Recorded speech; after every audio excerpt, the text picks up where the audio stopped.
Well, there are perhaps few places where you feel the gravity of 9/11 quite like an airport. And Harrisburg's airport was one of the first in America to reflect the lessons of 9/11. Seth Kaplan is there right now. He continues our coverage. Seth. Alicia, as you said, no place quite like an airport on 9/11. And within an airport, no place quite like the American and the United Airlines ticket counters, which happen to be side by side here at HIA. Those are the two airlines that actually lost their own planes and people on that day. A day when some of the people closest to it all had some of the least idea what was going on.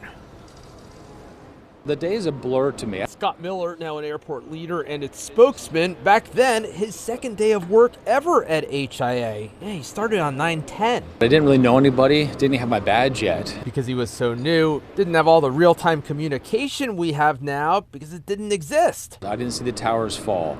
I didn't see this Pentagon or in Shanksville live because we were here. In the old terminal, actually. Now, 22 years later. It's a different day for me here to walk around the building in the sense that it says, I'm grateful every day for people coming and going, but today's just a little different. One way to think about how much things have changed standing here at the TSA checkpoint is to stop and remember that there was no such thing back then as the TSA checkpoint as it exists today. You were always screened. But you didn't need to be booked on a flight to wander the terminal. If my wife's flying, I could go through the gate, say goodbye, and off she goes. Many people don't realize that. Because many people who are now grown-up business travelers wouldn't remember. I was only 1 at the time, so I was a baby. Emily McLeod. Airports, basically, how I heard they were back then, are a lot different than how they are now. The bags that went on the plane were very rarely screened, if ever. This inline bag screening system was one of the first in America when it went online at the then new terminal in 2004. It really was a great decision that we did back in those days. That would not have happened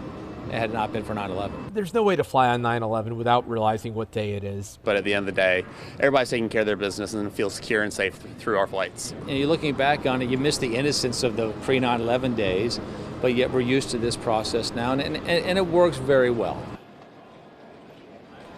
Not perfectly, he said, but knock on wood and thank goodness there hasn't been anything like another 9/11 since 9/11.